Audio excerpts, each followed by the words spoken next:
수요 리바이벌에 오신 여러분을 주님의 이름으로 사랑하고 축복합니다. 자, 지난주까지 우리 어떤 책 봤죠?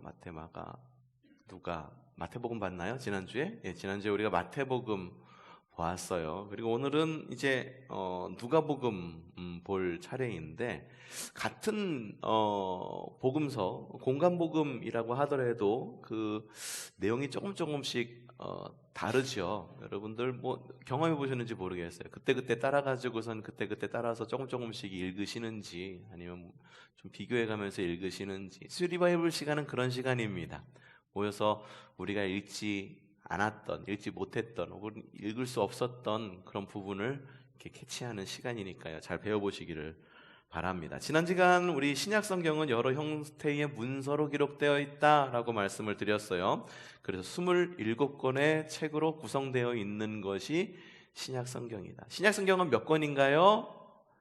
한 권이에요 라고 말하면은 그 말도 맞아요. 그 말도 맞지만 27권으로 되어 있습니다. 문학적 형태에 따라서 복음서, 서신서, 계시록으로 구분된다라고 말씀드렸고요. 서로 다른 사람에 의해서 쓰여졌기 때문에, 다른 시기, 다른 목적, 다른 형태들로 기록되었기 때문에 같은 것을 보고 다르게 이렇게 기록할 수도 있다. 그렇다고 해서 신약 성경이 가짜냐?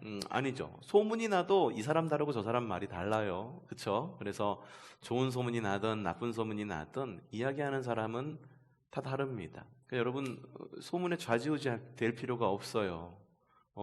좋은 소문이 있으면 나쁜 소문이 반드시 있고요. 나쁜 소문이 있으면 좋은 소문도 반드시 있습니다. 말이란 게 그런 거예요. 글이란 것도 마찬가지입니다. 오늘 아마 이 수요 리바이블 끝나고선 오늘 배운 거 써보세요 하면은 여러분 다 다를걸요? 똑같이 안 쓴다는 거예요. 우리가 성령의 감화 감동 받아가지고 쓴다라고 하는 것은, 이렇게 기록한다, 기억한다라고 하는 것, 말한다라고 하는 것은 주님께서 너 이렇게 말해라 라고 해가지고 우리의 입술과 혀를 막 움직여가지고선 이야기를 로봇처럼 시키는 것이 아니라 네가 경험한 하나님을 가서 이야기하라 라는 거죠. 하지만 공통점이 있습니다. 뭐냐 하면 예수 그리스도를 믿고, 그리고 믿게 하려는, 그리고 한 신앙으로 이어주게 하려는 공통된 목적이 있다. 사람의 손으로 기록되었으나 하나님의 영감으로 기록된 것이다. 하나님의 영감 왜 불러? 그 영감? 네, 깨라고 말씀을 드린 건데, 그래도 눈을 감고 계시면 안 돼요. 눈을 뜨세요. 네, 눈을 뜨세요. 눈을 뜨시고 잘 들으세요. 예, 하나님의 영감으로 기록되었으나 사람의 손으로 기록됐다. 사람의 손으로 기록되었으나 하나님의 영감으로 기록된 것이다 라고 말씀을 드렸습니다. 자, 오늘은 누가복음입니다. 자, 누가복음은요, 우선 볼 때, 자, 누가복음은 누가 썼을까요? 어이구, 야, 어떻게 하셨어요? 누가복음은 누가 썼는지는 되게 잘하시네. 요한복음은 누가 썼어요? 야, 그것도 잘하시네. 누가복음은 누가 썼어요? 사도행전은 누가 썼을까요? 네, 똑같아요. 그 얘기하려고 그러는 거예요. 누가는요, 성경에서 2권의 성경을 기록했습니다. 한 권은 누가복음, 또 하나는 사도행전, 이렇게 두 책을 기록했습니다.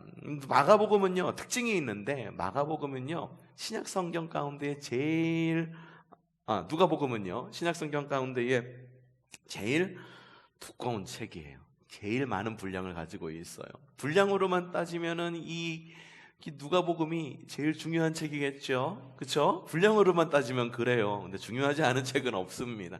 보통 우리가 분량으로 많이 따지잖아요. 그래서 선지서도 그렇잖아요.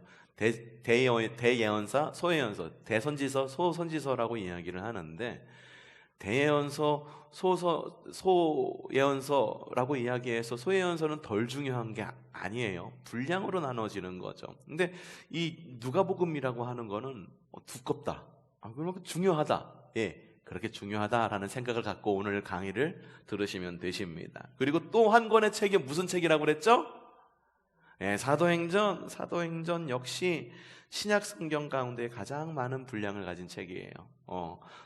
누가복음은 사복음서 가운데에 가장 많은 분량, 사도행전은 신약 성경 가운데에 가장 많은 분량. 내용과 분량으로 본다면 누가는 정말 분량으로만 본다면 누가는 정말 신약 성경 저작 가운데에 가장 큰 공헌을 남긴 사람이 아닐까라고 이야기해도 과언이 아니겠다라는 생각이 듭니다. 어쨌든 누가가 기록한 이 두 책은 굉장히 중요합니다. 자, 그러면요, 우리가 드는 생각이 있어요.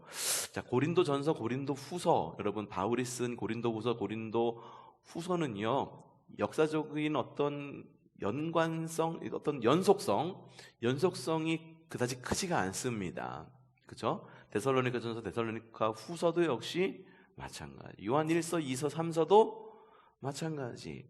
뭐 그렇습니다. 성경에서 역사적인 어떤 영속성을 가진 거라고 말하면은 구약 성경에 뭐 열왕기상, 열왕기하, 역대상, 역대하, 뭐 그리고 창세기, 출애굽기, 민수기, 여호수아 요렇게가 연속성이 좀 있다라고 보여지지만 신약 성경에는 연속성이 되어지는 책이 그렇게 흔하지가 않아요. 근데 이 누가복음은요, 사도행전과 역사적으로 연속성을 가지고 있습니다. 자, 그럼 두 책을 누가가 별도로 기록한 걸까? 야, 내가 오늘은 누가복음을 쓰고 내일은 사도행전을 써야겠다라고 해서 두 책을 쓴 건가?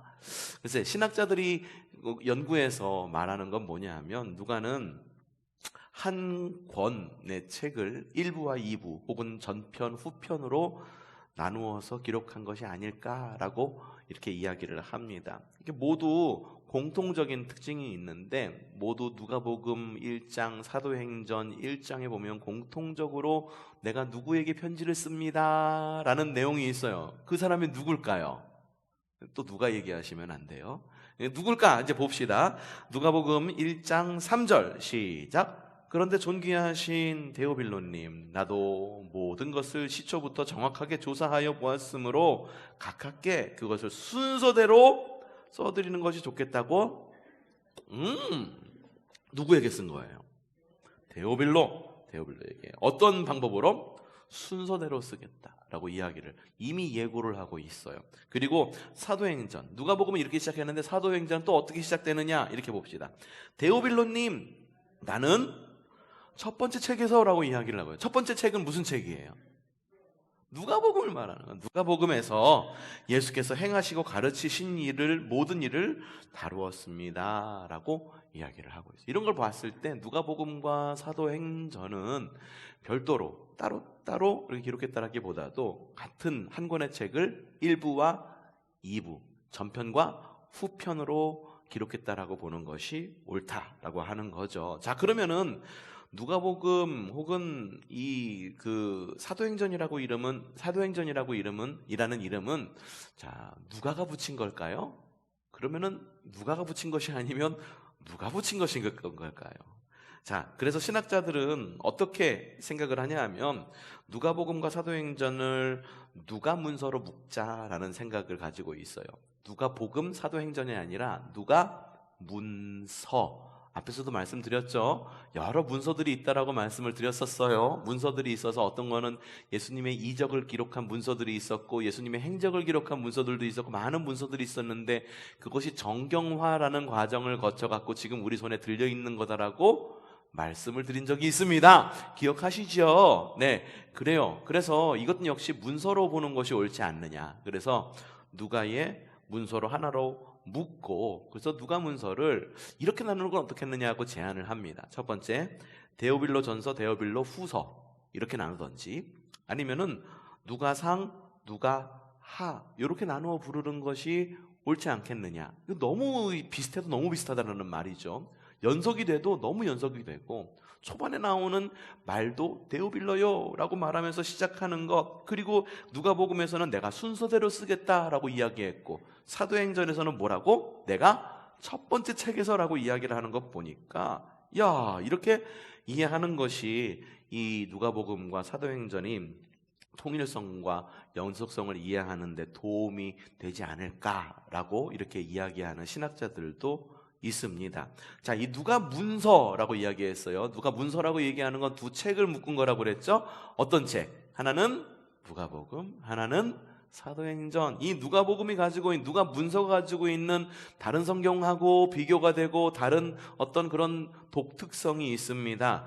다르다, 틀리다, 요거는 다른 말이에요. 다른 거는 다른 거예요. 다른 건 틀린 거 아니에요. 틀린 거는 틀린 거예요. 틀린 건 틀린 거예요. 다른 건 다른 거예요. 저하고 여러분이 같아요? 많은 면에서 달라요. 저는 남성, 여러분은 여성, 그쵸? 그쵸? 뭐 이런 점들이 좀 달라요. 근데 다른 것이 틀린 게 아니죠. 남성이라서 옳고 여성이라서 틀리다? 이거 아니죠. 여성이라서 옳고 남성이라서 틀리다? 이거 아니죠. 이거는 다른 거예요. 틀린 거는 정말 틀린 거예요. 두 개가 완전히 틀린 거예요. 우리가 보통 옛날에 틀린 그림 찾기 이랬었잖아요. 근데 사실은 그게 틀린 그림 찾기라는 말 자체가 틀린 거예요. 이게 뭐냐면은 다른 그림 찾기. 이게 비슷하거든요. 그렇죠? 비슷하지만 두 개가 달라요. 그래서 다른 그림 찾기. 우리가 말을 할 때도 아니야 그건 틀려 라고 얘기하는 것보다도 아니야 그거는 달라 라고 이야기하는 것이 오히려 더 표현이 좋을 때도 있다. 그러니까는 이 누가 문서가 다른 성경과 차이점이 있다라고 하는 거예요. 다른 복음서들은 예수님의 행적 그리고 활동만을 다룹니다. 근데 누가복음은요, 예수님의 활동 교훈을 누가복음에서 다루고, 그리고 누가 문서의 한 파트인 사도행전은 제자들의 활동과 교훈도 다루고 있다라고 하는 점이 다른 복음서들과 다르다라고 하는 거죠. 근데 누가복음이라고 하는 건 제자들뿐만 아니라 이 제자들, 이게 보면은 이 다른 복음서 말고 다른 성경들이 있죠. 다른 성경들이 이야기하는 것. 예를 들어 바울이 이야기하는 바울 서신이나 이런 걸 보면은 그리스도인의 생활에 대해서 굉장히 중요하게 써놓고 있는 것을 볼 수가 있어요. 예수님의 행적보다도. 그래서 뭐 여러 이렇게 뭐 데살로니가 전서, 뭐 고린도, 디모데 뭐 이런 바울 서신들을 보면은 이렇게 살아야 돼. 응? 우리는 운동장에 있는 선수들과 같아. 너희는 뭐 빛과 소금이야. 빛과 예수님의 말씀이죠. 이게 어쨌든 이런 다른 이런 어떤 너희는 새로운 피조물이야라고 하는 그런 내용들이 들어가 있어요. 그러니까 뭐냐면은 그리스도인의 생활에 관심을 가지고 있다라고 해요. 반면 이 복음서 안에는 오히려 이런 것이 굉장히 약해요. 오히려 예수님의 행적, 기적 이런 것들 들어 있고 사도행전에는 제자들의 행적, 뭐 이야기 그런 이야기들이 들어 있는데, 근데 이 누가복음을 읽어보잖아요. 근데 누가복음을 읽어보면은 이 제자들의 어떤 생활지도, 예수님께서 부활 승천하신 이후에 생활지도가 필요했던 거죠. 그리스도인들이 어떻게 살아야 되는지, 남겨진 자들은 어떻게 살아야 되는지. 그러니까 이것 제자들뿐만 아니라 예수님께서도 생활에 대해서 이야기하십니다. 생활에 대해서 이렇게 살아야 된다. 저렇게 살아야 된다라고 이야기하고 있죠. 그러니까 예수님과 제자들의 이야기 그 어느 것 하나에 치우치지 않고 오히려 연속성을 가진 이야기로 이렇게 쭉 그려나가고 있다라고 하는 거예요. 똑같은 비중으로 이야기하고 있는 거예요. 여러분, 예수님을 믿는 것, 우리가 생활하는 것, 뭐 둘 중에 어느 게 중요할까 물어보면은 예수님 믿는 게 중요하다라고 이야기하실지 몰라요. 근데 예수님 믿는 것만큼이나 생활이 중요해야 되는 거예요. 예수님 믿는 것만큼이나 생활이 중요한 거예요. 반대도 마찬가지입니다. 우리가 생활하는 것을 중요 여기는 것만큼 예수님을 믿는 것 역시 굉장히 중요한 거예요. 중요한 거예요. 삶과 신앙은 일치해야 돼요. 삶과 신앙은 일치해야 돼요. 그게 건강한 신앙인데 누가복음과 사도행전 이 굉장히 아주 잘 이렇게 이어지게 이야기를 하고 있다라고 하는 거죠. 그러면 왜 이렇게 누가는 이렇게 생활과 삶의 연속성에 대해서 계속 이야기하고 있을까? 첫 번째로 주님께서 다시 오시겠다라고 이야기를 하셨어. 근데 주님께서 금방 오실 것처럼 이야기하셨는데, 금방 오시지를 않으시네. 야, 내가 살아있을 때 주님이 오실 줄 알았어. 근데 주님이 내가 살아있는데 오시지를 않는 거예요. 이게 종말 지연의 문제라고 이야기를 합니다. 무슨 문제? 종말 지연의 문제라고 이야기를 하는데 이 문제는요, 누가뿐만 아니라 이게 1세기 후반부터 기록된 모든 신약 성경 저자들이 직면했던 문제예요. 주님께서 부활 승천하시면서 내가 올 거야, 바로 올 거야, 너희들 중에 살아있는 사람들 중에 내가 다시 오는 걸 볼 사람도 있을 거야 라고 기록하고 말씀하시고 부활 승천하셨는데 자꾸 종말이 지연된다라고 하는 말이죠. 그래서 이 유대인뿐만 아니라 초기 그리스도인들 어떻게 생활했냐면은 자신이 살고 있는 시대가 세상의 종말의 시대라고 믿었습니다. 임박한 종말 사상이 굉장히 많이 임박해 있었어요. 예수님도 말씀하셨죠. 자, 아까 전에 제가 말씀드렸던 말씀이 어디 나와 있느냐? 누가복음 9장 1절 시작. 또 예수께서 그들에게 말씀하셨다. 내가 진정으로 너희에게 말한다. 여기 서 있는 사람들 가운데, 여기 앉아 있는 사람들 가운데 죽기 전에 하나님 나라가 권능을 떨치며 와 있는 것을 볼 사람들도 있다. 그런데 예수님의 부활 승천 이후에 제자들과 목격자들이 한 명씩 한 명씩 소천하기 시작하신다라는 말이죠. 여러분, 제가 이렇게 달력을 이렇게 넘기다 보니까는 오늘이 누구 생신이시더라고요. 누구 생신이셨더라고요. 돌아가신 김희승 원사님 생신이셨더라고요. 오늘이. 내일은 누구 생일일까요? 누구 생일이에요? 최문자 원사님 생일이에요. 오늘 그렇더라고요. 그래서 우리하고 정말 좋은 때를 더 함께 누렸으면 얼마나 좋았을까 하는 아쉬움이 이렇게 몰려들더라고요. 달력에 표시되어 있어. 우리 교인들 생일이 달력에 다 표시가 되어 있는데 오늘 보니까는 김희순 권사 날생자를 갖다가 이렇게 써놓거든요. 생신이셨더라고요. 그래요. 이게 부활 승천 이후에 제자들과 목격자들이 한 명씩 한 명씩 소천하셨습니다. 그래서 하나님 나라의 임재와 종말이 이렇게 그분들도 돌아가시고 제자들도 돌아가시고 예수님 오시긴 오시는 거야 라고 말하면서 말세라고 하는 것, 지금의 시대가 종말의 시대라고 하는 것을 믿음으로 고백하는 사람들이 점점 줄어드는 거예요. 여러분 생각해 봅시다. 내일이 시험이에요. 그럼 여러분도 어떻게 하실 거예요? 오늘 가서 시험 공부 하시겠죠? 그렇죠? 근데 내일 시험 보겠다고 하고선 내일 말고 모레 시험 보자.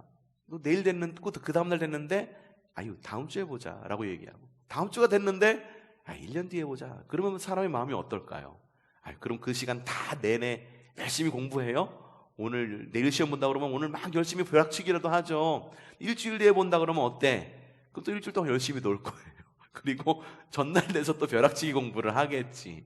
사람의 마음이 그런 거거든요. 임박한 종말론, 주님께 내가 금방 올 거야 라고 이야기했을 때는 주님 금방 오실 거니까 바르게 살아야지, 바르게 믿어야지, 신앙생활 똑바로 해야지. 근데 종말이 자꾸 미뤄지니까는 나한테 내일도 있는데 오늘 못하면 내일 나가지 오늘 이번 주에 예배 못하면은 다음 주에 예배하면 되지. 오늘 새벽에 기도 못하면은 내일 새벽에 기도하면 되지 이런 마음이 계속 들었다라고 하는 거죠. 임박한 종말을 기다리던 사람들의 신앙이 흔들리게 되었다라고 하는 거죠. 이 복음에 대한 이게 믿음에 적지 않은 위협이 됩니다. 그동안은 열심히 했어. 근데 갑자기 긴장이 확 풀어지는 거예요. 내일 북한이 쳐들어온대. 그러면은 막 긴장해가지고선 막 피난 보따리 싸고 금부치 있으면은 전대도에다 메고 준비할 텐데, 이게 내일 전쟁 난다라고 얘기했는데 미뤄진다라고 하는 거예요. 긴장하겠죠. 처음에는 긴장하겠죠. 오늘일까 내일까 긴장하겠지. 그런데 시간이 지나고 1년 2년 지나고 한 분 두 분 돌아가기 시작하면 그때부터 긴장이 확 풀리는 거예요. 그러면서 긴장이 확 풀리면서 내일도 있는 삶을 살아가고 싶은 거죠. 그래서 누가는요, 이러한 신앙의 위기 가운데 있었던 그리스도인들에게 신앙의 방향성을 제시할 필요가 있었어요. 누가 시대에 사람들이 갖고 있었던 믿음의 신앙은 하나님 나라의 신앙인데, 완성된 하나님의 나라를 이렇게 꿈꾸고 있었거든요. 우리가 지금 살아가는 것, 곧 이제 주님께서 오셔서 하나님 나라가 완성될 거야, 이런 믿음을 가지고 있었는데, 이게 점점 흐려지니까. 그래서 누가 역시 완성되어져 가는 하나님의 나라를 이야기하고 있는 것을 볼 수가 있어요. 완성될 하나님 나라는 머지 않았기 때문에 우리는 완성되어 가는 하나님 나라를 살아가야 됩니다. 이게요, 온누리 교회 아시죠? 하용조 목사님 계셨던, 돌아가셨죠? 온누리 교회의 모토가 이거였어요. 사도행전적 교회. 사도행전적 교회는 종말을 살아가는 사람들이었었고요. 그리고 또 하나는 뭐냐면은 완성될 하나님의 나라를 바라서 이 땅 가운데에서 대충 사는 게 아니라 이 땅 가운데에서 열심히 살아야 돼. 하나님의 나라는 완성될 거지만 완성되어져 가는 과정 가운데 있는 우리 역시 성화의 삶을 살아가야 돼라고, 이게 바로 사도행전적 교회예요. 사도행전적 교회의 특징은 성령의 충만함을 추구합니다. 근데 우리 교회도 역시 사도행전적 교회를 꿈꾸는 교회가 되어야 돼요. 주님 다시 오실 때까지 나는 일어나. 어떻게? 주님 다시 오실 때까지 나는 이불 피고 누워 잠자리라. 이게 아니잖아요. 그렇죠? 어떻게? 나는 일어나 달려가리라. 이게 사도행전적 교회의 특징. 이 완성되어져간 하나님의 나라를 지금 살아가는 것이 바로 사도행전적 교회라고 하는 거예요. 자, 완성되어가는 하나님 나라의 시대는 어떤 시대일까? 교회의 시대이고 선교회의 시대이다. 그래서 사도행전의 1장 8절에 이렇게 기록하고 있죠. 잘 읽어보죠. 시작. 그러나 성령이 너희에게 내리시면 너희는 능력을 받고 예루살렘과 온 유대와 사마리아에서 그리고 마침내 땅끝까지 이르러 내 증인이 되리라. 사도행전적 교회의 특징이 성령 충만이라고 얘기했죠. 성령 충만으로 끝나면 안 된다라고 하는. 야, 성령 충만하다, 나 배부르다, 나에게 만족하다, 여기서 끝나면 안 된다는 거야. 근데 많은 성도들이 성령 충만함까지도 가지도 못하고 그냥 그 자리에 주저앉는 거야. 에휴, 내가 믿어 뭐해? 믿어봤자 달라지는 것도 없고 뭐하고 그렇게 되는 거죠. 근데 사도행전적 교회는 성령 충만. 그 성령 충만에 멈춰야 되느냐? 아니야. 종말에 대한 기대로 성령 충만하다고 한다면 어디로 이어져야 되느냐? 땅끝까지 이르러 무엇이 되라? 증인이 되는 것까지 이어져야 된다라고 누가는 그렇게 이야기를 하고 있는 거죠. 좀 우리 교회가 이런 교회가 되었으면 좋겠어요. 오늘 이게 국민일보를 이렇게 클릭해서 조금 읽고 있는데, 앞으로 우리가 어떻게 해야지 교회가 살 수 있을까? 어떻게 해야지 젊은이들이 자라날까? 뭐 여러분 세대에서 그냥 나는 나까지 믿었으니까 나만 천국 가면 되지, 이걸로 끝나실 거예요? 응? 그러면 말 그대로 대가 끊기는 거지. 옛날 사람들은 대가 끊기는 거 굉장히 두려워했죠. 아들 낳으려고 딸 해갖고 막둥이 9째 돼가지고 막둥이 낳으려고, 그쵸? 얼마나 노력했습니까? 그것 때문에 시어머니한테 엄청나게 괴로움도 당하기도 했었죠. 아들 못 낳는 며느리라고 그런 것들이 있었잖아요. 근데 이게 우리 핏줄 이어지는 것은 이렇게 생각하면서 신앙이 끊기는 것에 대해서는 굉장히 중요하게 생각하고 있지는 않아요. 나 하나 믿고 나 하나 교회 나오고 그걸로 끝나. 이 신앙을 이어가려면은요, 여러분 보약도 드셔야 돼요. 몸도 잘 추스려야 돼요. 이게 뭔지 비유잖아요. 보약도 먹어야 돼요. 신약 드시고 구약 드셔야 돼요. 보약 드셔야 돼요. 말씀 잘 들으셔야 돼요. 기도도 열심히 하셔야 돼요. 몸조리 잘해야 돼요. 아들 낳으려면, 그렇죠? 아들 낳는 방법들 뭐 있잖아요. 뭐 구전되어져 나오는 건, 이거 뭐를 먹어야 되고 뭐를 먹으면 안 되고 뭐 이런 것들이 있잖아요. 우리 신앙생활도 똑같아요.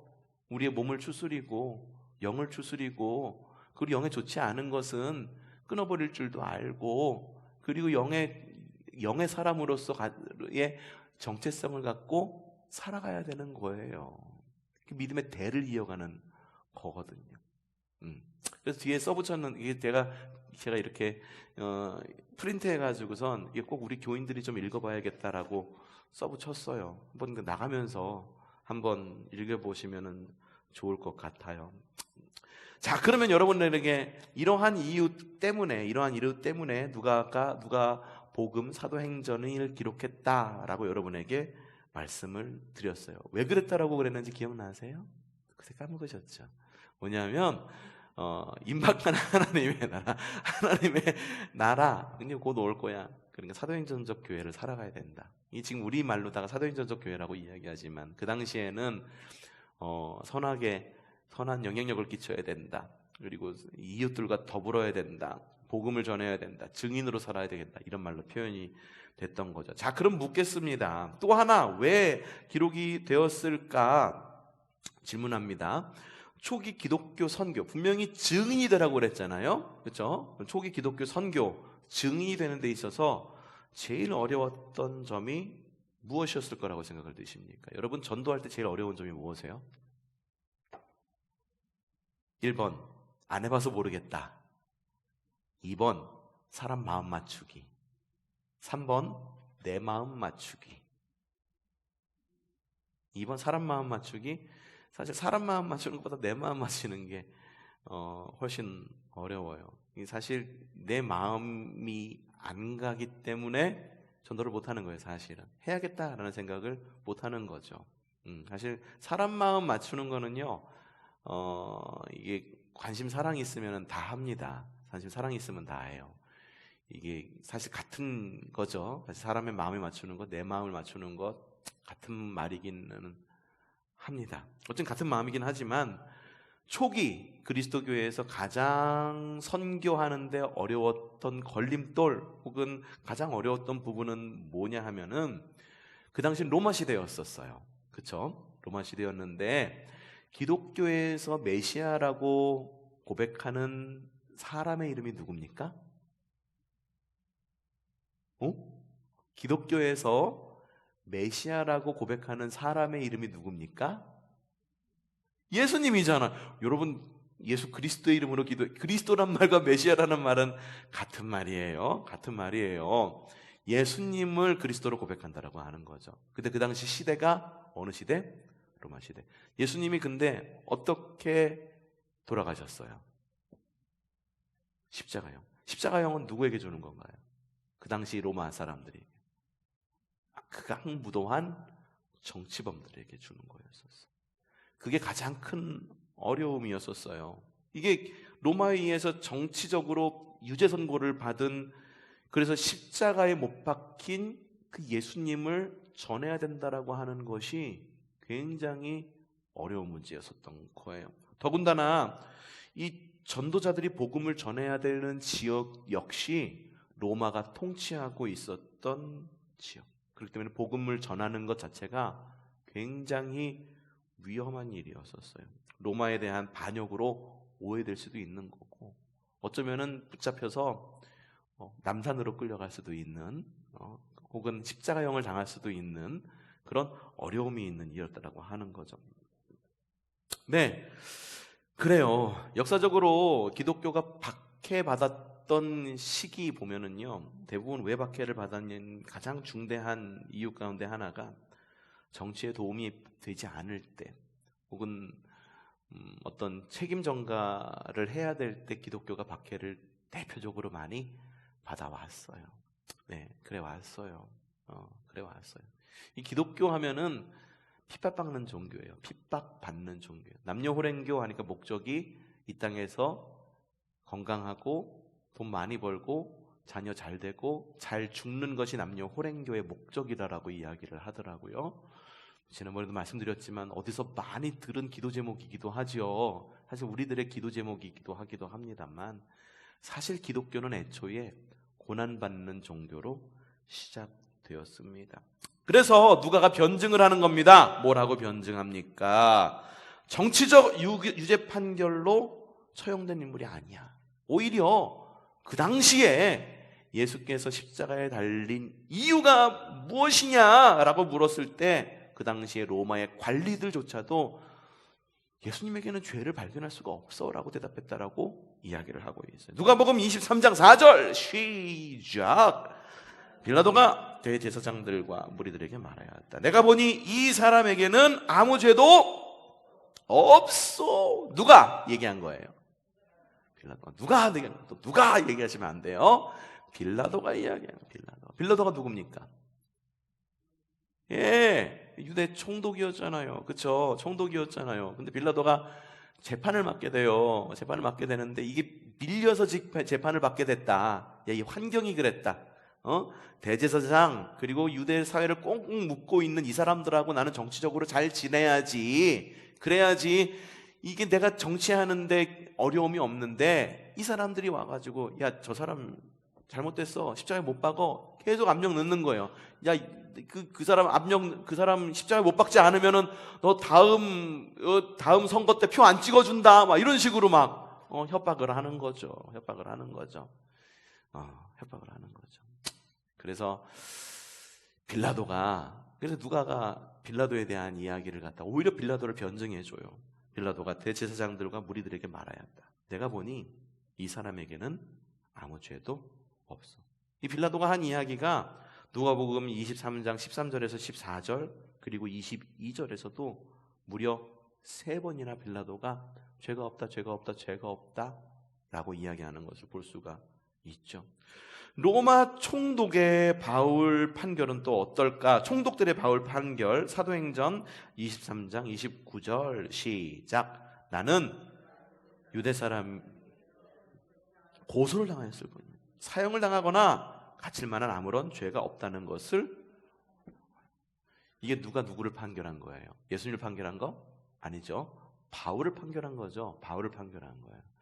야, 바울이 전한 복음, 그게 정말로 반역에 대한 어떤 그런 것 때문에 바울이 지금 재판받는 게 아니에요. 뭐 때문에 그러냐면은요, 이게 유대 사람의 율법 문제로 고소당해가지고선 재판을 받고 있는 거지. 이 사람이 사형을 당한다는 거는 정치적 문제로 십자가형을 당하거나 갇힐 만한 아무런 죄가 없다라는 것을 우리가 알고 있습니다. 라고 바울을 판결할 때도 역시 이야기하는 것, 사도행전에 나온 것을 알 수 있다라고 하는 거죠.